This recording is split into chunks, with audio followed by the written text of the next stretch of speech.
زیادہ باتیں نہ کر، ہمارا جمعہ لیٹ ہو رہا ہے، جنگ کے لیے تیار ہو، فٹافٹ آ۔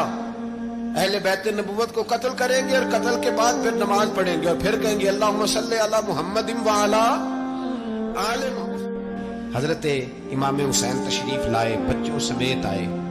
حور بن یزید ایک شخص تھا، حور بن یزید، حور بن یزید نام یاد رکھنا۔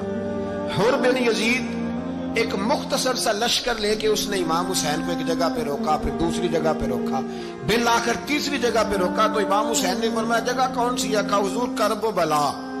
فرمایا بس یہی خیمے لگا دو، یہی۔ حضرت سیدہ زینب نے پوچھا امام حسین سے کہ سارے زمانے نے روکا ہے، ٹھیک ہے آپ حق پہ ہیں، یہ بھی سب نے کہا ہے آپ حق پہ ہیں، پر روکا بھی سب نے، آپ روکے کیوں نہیں؟ تو ابن کثیر اور ابن اسیر لکھتے ہیں کہ امام حسین رو پڑے، کہنے لگے بہن میں رک جاتا پر میں نے رات کو نانا مصطفیٰ کو خواب میں دیکھا ہے۔ تو حضور نے فرمایا حسین اگر آج یہ رواج پڑ گیا نا یزید جیسے لوگوں کا تو قیامت تک پڑا رہے گا، پھر لوگ کہیں گے کوئی نکلا نہیں تھا تو ہمیں بھی نکلنا، پھر لوگ ظالموں کے سامنے گردنیں جھکانے کے عادی ہو جائے۔ میں کہتا رہتا ہوں، کہہ رہا ہوں، کربلا کی جنگ کفر اسلام کی جنگ نہیں، کفر اسلام کی جنگ نہیں کربلا کی، کیونکہ یزید تو بڑا پکا نمازی تھا، خطبہ دیتا تھا وہ تو۔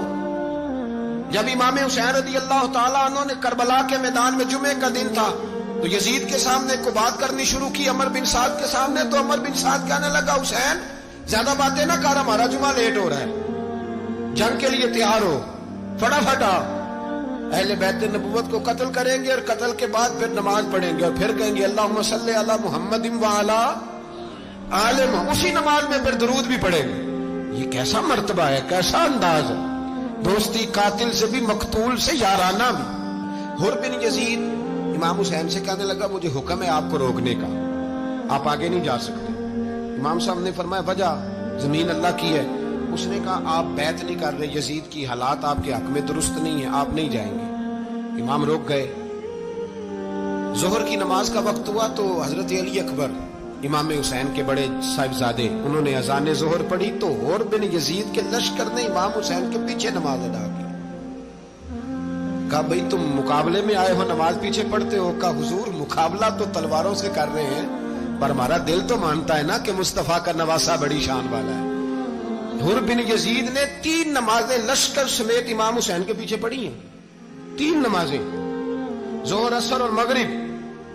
پھر امام حسین کے سامنے شرائط پیش کی کہ آپ کو یہاں گھیر لیا گیا ہے، یہاں آپ بیعت کریں گے، یہاں آپ جنگ کریں گے، 2 ہی باتیں۔ امام حسین نے فرمایا نہیں بھائی بیعت تو میں نہیں کرتا، اس کے علاوہ تم جو کہتے ہو میں کرنے کو تیار ہوں۔ اس نے خط لکھا، عبید اللہ ابن زیاد کو ایک بندہ دوڑایا پیچھے، کوفے چند میل پہ کوفہ تھا، کہا وہ نہیں مان رہے، کیا کرنا ہے؟ تو حسین ابن علی ہے، میں زیادہ دیر انہیں روک بھی نہیں سکتا۔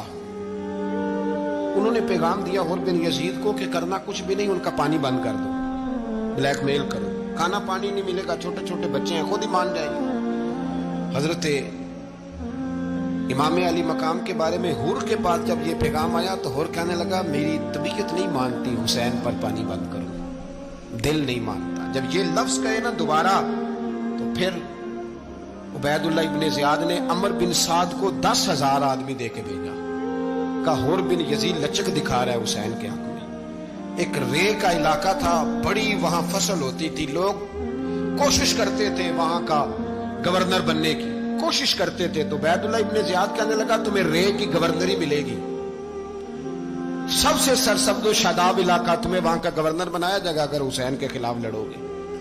یہ اتنی زبردست ہوتی ہیں گورنریاں کہ گورنریوں کے لیے لوگ نسل رسول کے خلاف بھی نکل آتے ہیں، یہ اتنی تگڑی ہوتی ہیں، اتنی جلدی وفاداریاں بدلتی ہیں۔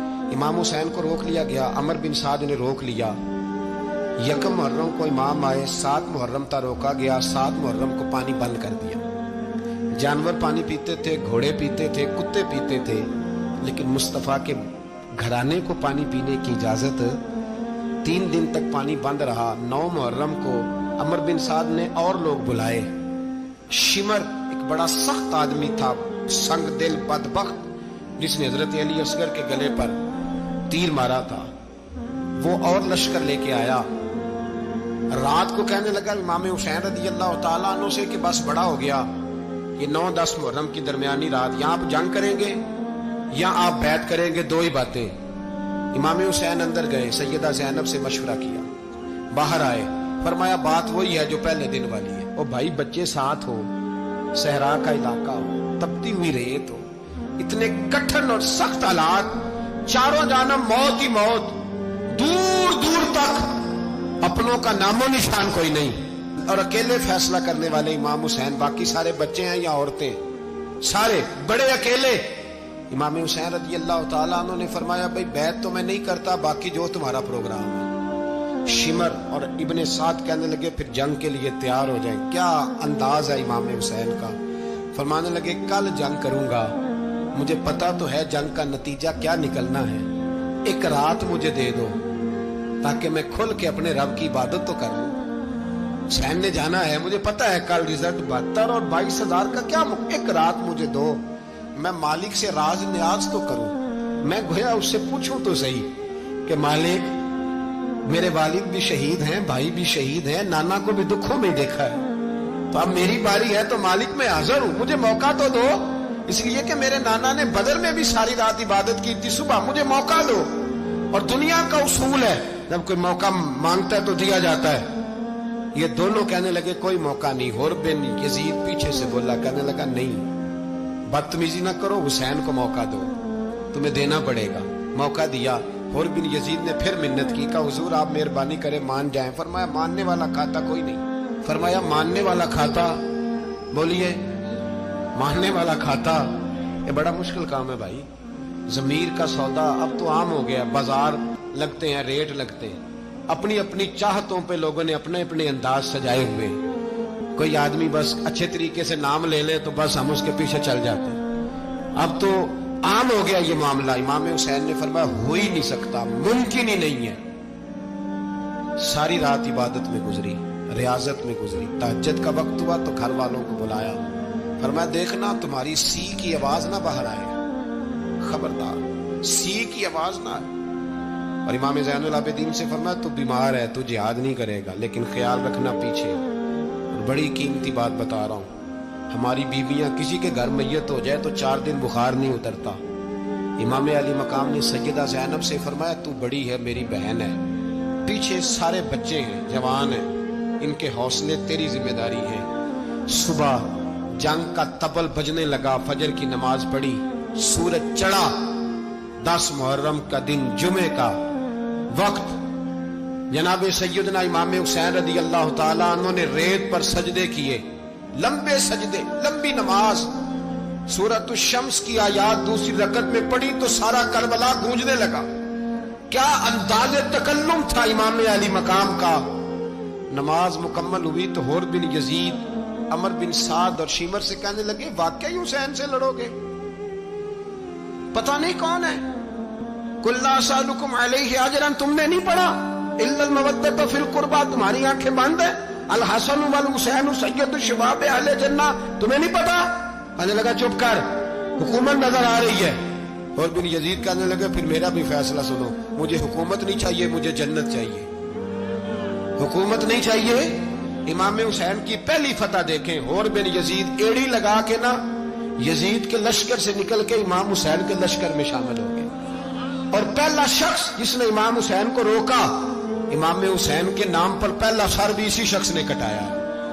لیکن یزید کی قبر پہ لعنت بھی کوئی نہیں برساتا، اس کا محل تھا بہت بڑا، لیکن جب لوگ کربلا میں امام حسین کو سلام کرنے جاتے ہیں تو قدموں میں حر بن یزید کا مزار بھی بنا ہوا، اس کو بھی سلامی دی جاتی ہے۔ اور اب ہم اکیلا حر بن یزید نہیں کہتے، ہم کہتے ہیں حر بن یزید رضی اللہ تعالی۔ اب ہم اتنی تعظیم کرتے ہیں اس حر کی۔ جناب امام حسین کو میدان میں کھڑا کیا گیا، جہاد کا طبل بجا، پہلے خدام آئے، اور سن لو آج وہ پتہ نہیں بازاری سے لوگ چڑھ گئے اسٹیجوں پہ، بازاری سے، نہ چہرے پہ داڑھی ہے، نہ سر پہ کوئی کپڑا ہے، بازاری لوگ ہیں، بھاگ رہے ہیں، بازو چڑھائے ہوئے ہیں، بٹن کھولے ہوئے، تماشا بنا دیا۔ سننے والوں کا بھی اللہ ہی حافظ ہے، وہ سٹیج پہ یہ اہل بیت کی شان بیان کرتا ہے، بھاگ کے ادھر جاتا ہے، یہ کوئی طریقہ ہے؟ سننے والوں کا بھی عجیب انداز ہے، ہر بندے کو سننے بیٹھ جاتے ہیں۔ دین مہذب ہے، تہذیب والا ہے، دلائل رکھتا ہے، دین وقار رکھتا ہے، ایسے لوگ اب دین بیان کریں گے؟ حضرت سیدنا امام حسین رضی اللہ تعالیٰ عنہ صبح جب جہاد کا وقت آیا، پتہ ہے کون کون تھے کربلا میں؟ امام حسین کے ساتھ